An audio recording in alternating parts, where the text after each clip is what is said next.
Minha convidada hoje aqui no Gabinete de Crise é economista e professora de economia do INSPER, coordenadora do curso de economia da graduação do INSPER, Juliana Inhasso. Juliana, bom dia, bem-vinda. Nós estamos agora 11h09 da manhã deste dia 27, em meio a esse confinamento decretado justamente para tentar conter o avanço do coronavírus. Me diga lá, como você está convivendo com tudo isso? Bom dia, Pioto. Olha, não é fácil, né? A gente está habituado com uma vida muito ativa, né? A gente sai, vai trabalhar, tem um dia bem ativo, bem. A gente está vivendo agora dias bem atípicos, né? Está sendo um desafio, né? A gente que lida também com muito aluno, está toda hora dentro de sala de aula, tem um convívio, né? Todo dia ali atende aluno, conversa com o professor. Tá difícil, viu? Vou te dizer que já são 2 semanas praticamente que eu tô aqui no meu isolamento. Olha, tá difícil. A gente virou, né? Nós fomos uma das primeiras faculdades aí que tomou a decisão de interromper as aulas Uhum. e mudar para modo remoto. Então, a gente teve aí, por sorte, a gente teve um tempo interessante para conseguir fazer as adaptações. A gente teve aí 10 dias para conseguir trabalhar de forma intensa nessas adaptações. Mas olha, tem sido um desafio, cansa bastante. A gente acha que ficar em casa é confortável, mas olha, trabalhar de casa cansa bastante. Acho que eu estou trabalhando bem mais em casa do que quando eu trabalhava presencialmente lá na faculdade. Qualquer coisa que pareça restrição à liberdade parece que nos incomoda essencialmente como espécie humana, não me parece isso? Ah, sim, sim. Incomoda porque a gente está privado, você está privado Uhum. do princípio básico, né? Do ser humano, que é o direito de ir e vir, né? A gente está privado desse direito de ir e vir, né? Então, apesar da gente, acho que a gente tem bastante, no meu caso, pelo menos, tem bastante sorte, né? Tenho realmente sorte de poder prestar o meu serviço à sociedade de maneira remota. Então, eu consigo fazer a minha. Não é a mesma coisa, a gente tem a noção disso. O corpo a corpo, a presença física ali, está no meio dos alunos, está junto aos professores, tem um valor excepcional, né? A gente precisa de fato desse convívio, mas a gente consegue, de alguma forma, seguir aí a vida, ainda que de forma remota. Então, acho que a gente ainda não pode nem reclamar, a gente tem bastante Uhum. sorte, mas de fato é uma situação que a gente pode chamar de incômoda, né? A E gente co- gosta, né, desse convívio, ser Uhum. privado desse direito de ir e vir é muito complicado. E como é que tá? O INSPER você fez menção, eu me lembro, você tinha me contado isso, foi uma das primeiras escolas a decidir pelo trabalho remoto, a suspender as aulas primeiramente, né? Se não me engano, houve até um caso de um aluno ali que foi descoberto, que motivou a escola a tomar essa decisão. Era o melhor que se podia fazer naquele momento. A lógica científica dizia: afastem as pessoas para não ter um espraiamento mais rápido, uma contaminação mais rápida do vírus, do coronavírus em si, especialmente. Mas como é que está exatamente essa relação? Como é que é esse trabalho? Qual é a reação dos alunos em relação a esse trabalho remoto? Você fez menção, claro, não é a mesma coisa, mas como é que isso está se dando no dia a dia? Tá. Bom, na verdade, só fazendo uma correção, a gente parou as aulas antes da gente ter o primeiro caso. Ah, foi antes, inclusive. Parou. Foi antes, foi antes. Na Uhum. verdade, o que aconteceu é que a gente foi até a aula numa quarta-feira, não da semana passada, da semana retrasada, e aí, naquela madrugada, quando começaram a acelerar os casos e aparecer mais casos na cidade, a gente começou a perceber que a gente poderia estar colocando os alunos e os colaboradores em risco se a gente seguisse com as atividades presenciais, né? Então, a gente já tinha, naquela semana, a gente já vinha há 2, 3 semanas com estruturação de planos de contingência. Então, a gente já estava, na verdade, já preparando, a gente já estava enxergando que esse quadro estava se desenhando, então a gente já estava preparando uma natural, né, que não é tão natural assim, mas a gente já estava, de alguma forma, desenhando aí uma estratégia para virar remoto nesses períodos. A gente já imaginava que isso muito provavelmente ia acontecer, então a gente já estava se preparando e a gente só não sabia quando que a gente ia de fato virar essa chave. E aí a gente já estava em contato com vários profissionais de saúde, vários infectologistas, quando os casos começaram a aparecer e ganhar um pouco de velocidade, a gente achou que era de fato o momento de parar. A gente parou realmente no momento ideal. A gente parou de uma quarta para uma quinta. O primeiro caso que a gente foi notificado foi na sexta-feira. Então a gente conseguiu, na verdade, evitar, parando, né, antes, acho que no momento certo a gente conseguiu evitar que os alunos de fato começassem a se contaminar ali em massa. Então a gente registrou pouquíssimos casos. Os casos que a gente registrou, na verdade, não houve dentro do INSPER uma transmissão comunitária de fato. Foram casos que se contaminaram fora e não acabaram se contaminando entre si, né? Como é que está sendo esse dia a dia, né? A gente, na verdade, conseguiu, por sorte, preparar professores, preparar colaboradores, criar equipes de trabalho conjunto, então todo mundo se ajudou bastante. É óbvio que a gente também tem a possibilidade de ter um corpo docente muito preparado também para isso. Então, todo mundo conseguiu entrar ali meio que na mesma página, né, no sentido de entender qual é a necessidade do aluno, entender que o que a gente está fazendo não é uma educação à distância, né, e é sempre muito importante frisar isso, a gente não está virando um curso EAD, né, muito longe disso. Nosso princípio é continuar sendo um curso participativo, um curso em que o aluno tenha voz, que o aluno faça parte do aprendizado, então não é disponibilizar um vídeo e o aluno aprender sozinho, não.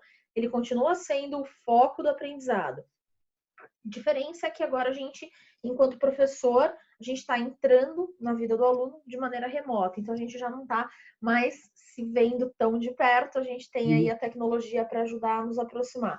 Tem sido uma inserção boa, a gente tem feito aí durante essa semana, essa foi nossa primeira semana, né, de ensino remoto, com acompanhamentos de equipes especializadas em ensino, né, a gente tem um departamento específico de ensino e aprendizagem dentro da escola que faz o nosso acompanhamento naturalmente, né, então já faz um acompanhamento do corpo docente, ajudando em práticas de ensino, entendendo quais são os objetivos de aprendizado, fazendo, né, o nosso dia a dia, né, independente da situação que vivemos hoje, já nos ajuda aí no dia a dia.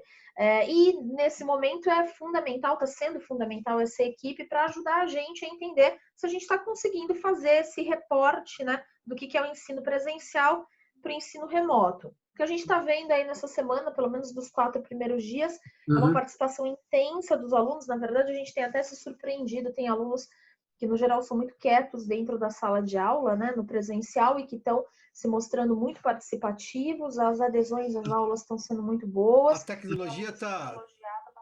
A tecnologia tá trazendo alguns alunos que ficavam lá no fundo da sala quietos para o dia a dia, é isso? Isso mesmo, a tecnologia está trazendo os alunos da última fileira para a primeira, Piotr. Está sendo bem interessante. A gente está conseguindo trazer a participação aí dessa molecada que natural, né? Essa geração é uma geração que muitas vezes se esconde atrás do smartphone ou do computador, né? E então a gente está conseguindo fazer com que aqueles alunos que muitas vezes ali no contato social, né, no presencial, ficavam inibidos, eles têm conseguido se sentir mais presentes e mais participantes, né, dessa comunidade, né, que a faculdade tenta e consegue, de fato, criar. Eles estão se sentindo mais mais participantes ativos dessa comunidade. Então, de fato, a tecnologia tem conseguido fazer com que o pessoal do fundão sente na frente. Está sendo bem interessante. Sabe, Juliana, esses dias eu estava conversando com um amigo que é especialista em inovação, aliás, está muito dedicado a entender essa transição da geração que nasceu antes do século XXI e desses millennials agora, e ele dizia claramente algo que você acabou de fez menção exatamente agora. Esses jovens são muito digitais, ou seja, tudo que não tem uma tecnologia no meio, eles têm dificuldade em reagir. Ou seja, esse contato presencial não tem tecnologia, quase não tem tecnologia. A tecnologia fica bem depois. A lousa pode ser eletrônica, pode ser digital, mas, ou seja, tem duas pessoas que estão na frente de qualquer tecnologia. Agora, com isso, parece que eles começam a se sentir mais à vontade para se manifestar. Ele dizia isso, e você está me dizendo claramente na prática que isso está acontecendo. Isso chama atenção. Estamos realmente mudando. É uma questão paradigmática deixada para trás ali, viu? Isso mesmo, isso mesmo. É um paradigma. A gente, de fato, está enxergando essa mudança. É óbvio que eu acho que isso impõe para a gente um grande desafio quando a gente voltar para o presencial. A gente, na verdade, espera que isso aconteça em breve. Eu, como professora, sinceramente, espero que isso aconteça em breve. A gente gosta muito do contato com os alunos, Uhum. mas vai impor certamente um grande desafio, né? Porque eu gostaria muito que o fundão continuasse sentando na frente, né? Ainda que seja só uma figura de linguagem, que eles continuem sentando na última fileira, mas que eles continuem participativos como estão agora, né? A gente vai ter aí um desafio de conseguir aí, quando a gente voltar para o modo presencial, continuar tendo essa participação que a gente está tendo agora no modo remoto. Tá bem interessante, viu? Olha, eu sinceramente, como professora, tenho aprendido muito mais durante essa última semana do que talvez eu aprendi aí nos últimos anos. Virei Você, aluna. você falou em voltar, e aí isso me leva ao debate que tem se sustentado já nessas últimas semanas, nesses últimos dias, de forma mais intensa, disso que eu chamo da falsa dicotomia entre saúde e economia. A gente perdeu um tempo gigantesco, eu acho, discutindo que parece que quem defendia um confinamento maior para proteger, claro, as pessoas do coronavírus era contra a economia, contra a geração de empregos, a manutenção de empregos, sobretudo, não é geração, é só manutenção, e quem defendia a volta era contra as pessoas de saúde, eram insensíveis. Bom, bobagem, porque não tem nenhuma dicotomia aí, eles não se opõem, muito pelo contrário, economia e saúde estão juntas. Você acha que a gente consegue ampliar esse debate agora? Você está vendo avanços em relação a isso? Eu tenho visto alguns parlamentares já falando que, olha, quarentena não quer dizer 40 dias, cada estado vai ver a sua situação. A gente vai falar de casos específicos daqui a pouquinho, mas você acha que a gente pelo menos está começando a diminuir essa tensão? Porque eu tenho a impressão que no país, neste momento, qualquer assunto parece que vira uma rinha política de um lado de lá e um lado de cá. E sempre tem um líder político à frente de uma linha de pensamento e outra, e aí seguem as manadas de cada um dos lados, sem que as pessoas sentem e compreendam que muito provavelmente a solução está no meio, no bom senso, na sensatez, no equilíbrio. Você acha que a gente avançou nesse debate a ponto de entender que uma volta, obviamente, monitorada, pensada, muito raciocinada, muito levada em conta com todos os detalhes, isso precisa acontecer em algum momento e precisa se dar um horizonte às pessoas? Acho que sim, Piotr.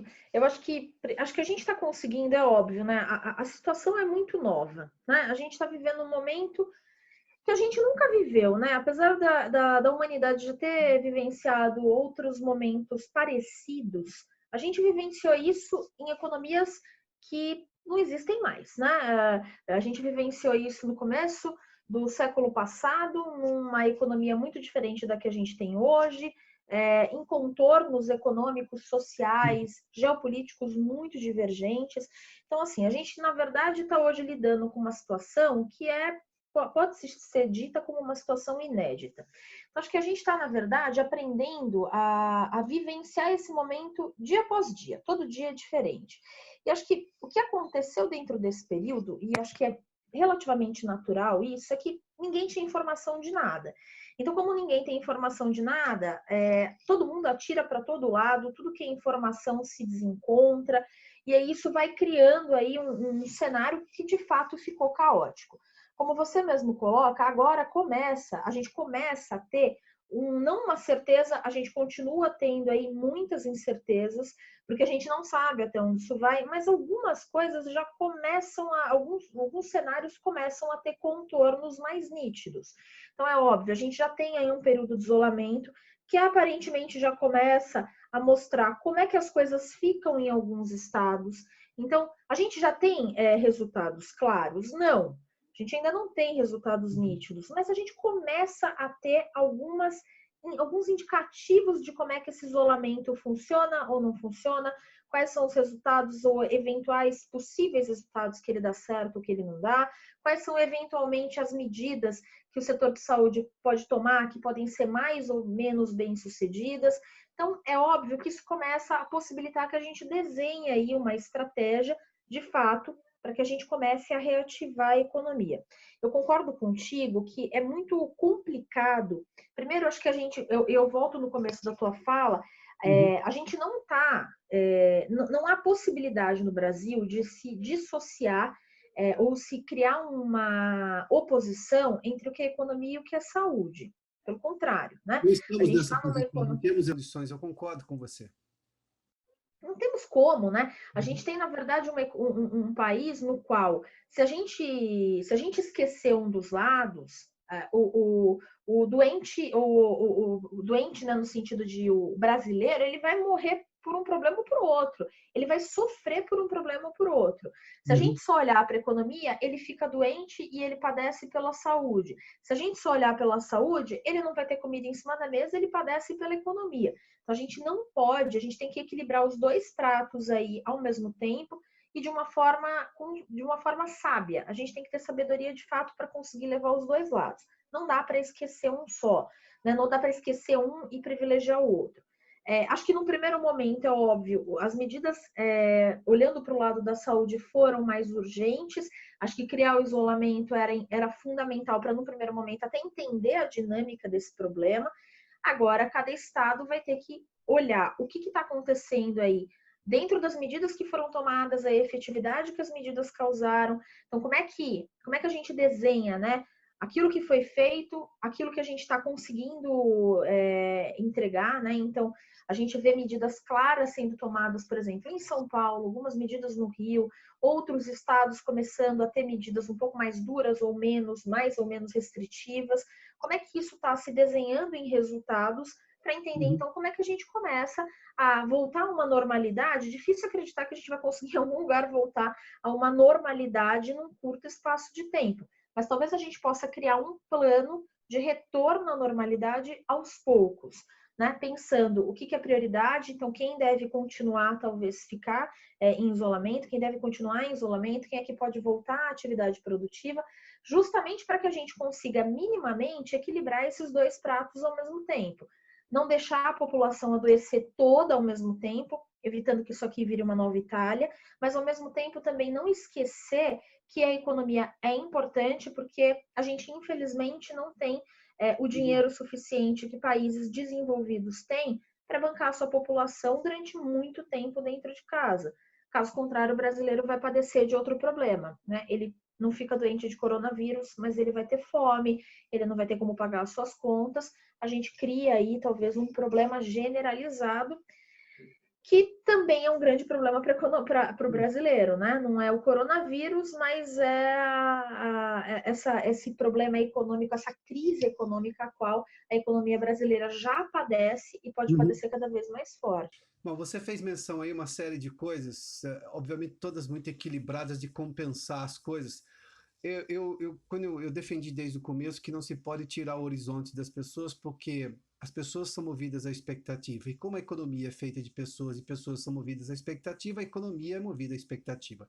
Se você tira a expectativa, com essas medidas mais radicais, e por exemplo, São Paulo talvez seja um dos estados mais radicais nessa ideia do isolamento.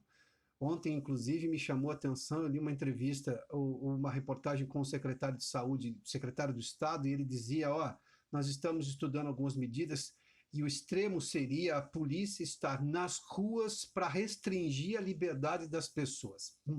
Imagina o que isso representa num país que tem, sim, a memória dos anos de chumbo dos anos 60. E isso não está tão longe da nossa história, não. E se está longe da vida das pessoas, os milênios não podem imaginar o que seja isso, os livros de história contam. E as pessoas estão contando isso. Temos muitos sobreviventes disso. Bom, mas aí eu tenho alguns radicalismos. Sim, a forma como o presidente Bolsonaro se manifesta nunca é das melhores. Ele tem uma mensagem, às vezes, que o conteúdo é bom, mas a forma é trágica. Agora, o que me chama a atenção também, até porque isso é quase um consenso, todo mundo percebe esse equívoco, essa forma equivocada do presidente Bolsonaro se comunicar, mas o que está me chamando a atenção, Juliana, é o governador de São Paulo, João Dória, que está claro que tem uma briga política aí e que os dois precisariam ter esse meio termo que você fez menção, ou seja, bom, vamos voltar? Bom, se a gente quer reduzir o contato das pessoas ainda, alguns setores ainda conseguem trabalhar de forma remota. Então, para eles, eu alongo um pouco mais esse isolamento. Para os outros, eu começo a voltar. Ou seja, mas de alguma forma eu dou para todos os setores uma capacidade de fazer planejamento, que é isso que as pessoas perderam nesse momento. você fica trabalhando com o desconhecido. E trabalhar com o desconhecido é terrível, porque você não pode planejar. E aí, claro, todos os índices econômicos caem, e com isso aumentam as probabilidades de caos social, de caos na saúde, porque as pessoas vão ter um caos social, de caos econômico, porque as pessoas vão ficar desesperadas e por aí vai. Não, não, a gente só não precisava de uma briga política. E a gente está tendo isso entre o presidente e o governador de São Paulo, que por acaso é o estado economicamente mais importante da federação. Isso aí, Piotr, eu concordo contigo e eu acho assim, quando a gente olha o que está acontecendo na esfera política, eu lembro que a gente, em outras ocasiões que a gente até conversou, a gente chegou a mencionar que dentro desse cenário que já começava a se desenhar, né, com esse coronavírus e o problema econômico que já existia, que a gente já carrega, né, de uma herança aí dos últimos anos, eu lembro que a gente até mencionou algo como a política não pode atrapalhar um momento que já vai ser conturbado. Né? E a gente Seguramente. começa a ver que, na verdade, a gente continua tendo a política entrando dentro, né, a esfera política conturbando esse cenário. De fato, eu acho que o que acontece agora, eu acho que isso está muito nítido para todo mundo, é que a campanha eleitoral começou bem antes da hora, né? A gente tem aí um posicionamento muito claro, né, do Dória, tentando se impor dentro desse cenário, colocando um ponto de vista dele, que acho que, sinceramente, legítimo, ele pode ter o posicionamento que ele quiser, assim como o presidente, mas a gente, nesse momento, como você mesmo disse, a gente tem que pensar não pelas convicções pessoais, mas pela população a qual a gente defende.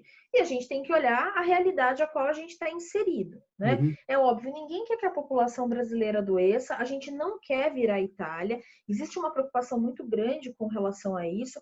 Concordo contigo que eu acho que algumas mensagens do presidente poderiam ser, sim, comunicadas de forma diferente, porque existe uma infelicidade muito grande com a forma com a qual o presidente se comunica, né? Ele talvez minimiza muito a gravidade do problema, o que muitas vezes faz com que pareça uma coisa corriqueira, quando a gente sabe que não é. Por outro lado, existe uma tentativa ou um catastrofismo muito grande nas falas do Dória e a gente fica nos extremos, né? O que a gente precisa, na verdade, nesse momento, é bom senso de ambos os lados, para perceber que, como você mesmo falou, a gente precisa de um plano estratégico, né? A gente pode ir para um lado, né? E se a gente for para um dos lados, dali a pouco a gente vira uma Itália piorada, porque a gente não pode esquecer que, diferente da Itália, nós não somos ricos, nós temos muito menos leitos de UTI, a gente tem uma população pobre e muita gente nessa população não tem acesso à saúde pública. Porque se tiver acesso, a gente, na média, a gente olha valores médios, Uhum. esquecendo que, na verdade, nos centros mais ricos as pessoas têm muito mais acesso ao hospital do que lá no Nordeste, no sertão, nas cidades mais pobres. Então, a gente, Juliana, nas áreas mais pobres... Oi. e tem uma coisa, né? Essa comparação com países europeus, eu vi alguns defensores desse isolamento maior, inclusive colegas jornalistas, comparando com a Alemanha. Meu Deus, o bem-estar social dos alemães, se tudo der errado durante 3 ou 4 ou 5 meses, eles ficarem completamente em casa, eles voltam para um bem-estar social infinitamente superior ao nosso. Hoje, imagina se a gente ficar esse tempo todo isolado. Daí é que eu não consigo compreender o porquê das pessoas se agarrarem a alguma tese radical para discutir um assunto que precisa de equilíbrio. Até porque é novo, não haverá solução pronta que você vai na prateleira do supermercado rapidamente buscar. Não tem isso. A gente vai ter que construir isso daí. E comparações são muito complicadas porque você não leva em conta todos os aspectos que você fez menção: a questão econômica, a questão da divisão social do país, a extensão do país, a forma toda como nós vivemos aqui, a dinâmica nossa de economia, o momento econômico do qual vimos que não é exatamente os quais parecidos com os quais os outros países têm. Ou seja, não dá para entender o radicalismo. O radicalismo, ele normalmente é estúpido, mas dessa vez é um pouco mais estúpido. Justamente, eu acho que a gente tem que, na verdade, olhar o que a gente tem de condições aqui, né? De novo, eu até compreendo o desespero inicial de se tentar colocar todo mundo em casa e tentar entender a situação, né? É tentar evitar que esse vírus se alastre e que a gente caminhe muito próximo de virar uma Itália. Agora, é óbvio que a partir do momento que você começa a entender as dinâmicas, entender como Claro. é que isso funciona, é hora de você, de fato, pensar de uma maneira estratégica. Isso não significa, de novo, colocar todo mundo na rua, mas isso significa começar, e aí eu acho que você é cirúrgico no que você fala, pensar o que a gente, de fato, pode flexibilizar, né? Eu acho que agora não é pensar em quem é que fica em casa, mas, na verdade, a gente talvez possa pensar, já que existe, né, um medo muito grande com relação a essa pandemia, a gente pode pensar o inverso, né? Quem é que a gente hoje pode deixar ir para a rua? Né? Então, quem que pode... Meu trabalho, eu, apesar de preferir presencial, como a gente estava falando agora há pouco, eu posso continuar ainda por um tempo de Claro. maneira remota. Os meus alunos também preferem presencial, mas eles podem ficar ainda mais um tempo de maneira remota e a nossa vida vai continuar acontecendo normalmente. Mas muita gente não vai conseguir produzir de forma remota, né? Profissionais que prestam serviços, eles estão sem renda. Então, não tem jeito da gente deixar, é óbvio, esse pessoal em casa, porque eles não vão conseguir trabalhar de forma remota. Então, será que a gente não consegue flexibilizar e deixar uma parte da sociedade ir trabalhar de Uhum. forma presencial e deixar uma parte remota? A gente continua mantendo esse isolamento. Agora, é óbvio, as pessoas também, a gente não pode esquecer que a sociedade vai ter que contribuir bastante nesse aspecto, porque isso não significa liberar a balada, isso não significa liberar o show, isso significa, na verdade, continuar com um plano de contingência que Uhum. possibilite que uma parte do setor produtivo volte a funcionar para que a gente não tenha essa parada total, para possibilitar que uma parte do setor produtivo volte a funcionar, Uhum. garantindo que quem não tem renda hoje numa situação de parada geral possa ter renda para que a gente consiga esperar que essa pandemia volte, né, consiga ser vencida. Então, quem é grupo de risco continua em casa, quem pode trabalhar em casa continua em casa. Quem não tem essa possibilidade vai trabalhar mantendo padrão de segurança, mantendo as características que garantem o mínimo de contágio possível e a gente não cria essa parada. Uhum. Nessa parada generalizada. É óbvio que nesse caso você consegue dar essa perspectiva de futuro para as pessoas, as cidades continuam funcionando num ritmo menor, sim. Existem perdas? Existem. A gente acho que tem que ser muito consciente de que as perdas vão acontecer. Claro. 2020 não é um ano que a gente queria ter. A gente queria ter 2020 um ano que a gente crescesse de fato os 2,5%, 3% que a gente já tenta crescer há 2, 3 anos e não consegue. 2020 não é esse ano. Mas ele pode também não ser o ano da queda dos 10% do PIB, como muita gente tem falado. A gente pode ficar num cenário que não é o cenário que a gente queria, mas também não precisa ser o pior cenário. Basta de fato que a gente consiga pensar de uma forma estratégica. Agora, enquanto cada um puxa, fica nesse cabo de guerra, cada um puxa para o seu lado, achando que os radicalismos resolvem o problema, de um lado a gente vai criar se a gente for para um lado, a gente vai ter uma população doente que morre às pencas, e aí a Uhum. gente vira uma Itália muito piorada, e aí concordo contigo, não faz sentido comparar com o país europeu. A gente não tem o dinheiro do país europeu, a gente não tem a população igual, a gente não tem a mesma disciplina em alguns aspectos, e a gente não tem o mesmo bem-estar. Então, a população aqui não criou redes de proteção. Se a Uhum. gente ficar meses em casa, a gente, né, se todo mundo for para a rua e adoecer, não vai ter sistema de saúde que aguente, a gente vai criar um caos social generalizado, a gente vai perder gente às pencas. Por Uhum. outro lado, se todo mundo ficar meses em casa, o brasileiro não criou a rede de proteção necessária para isso. A gente perde bem-estar da mesma forma. A gente tem que, nessa hora, ser mais sagaz no intuito de perceber que a gente tem um problema, a gente não consegue ter a melhor solução era erradicar essa pandemia, a gente hoje não consegue, está fora do nosso alcance, o melhor que a gente pode fazer é administrar riscos.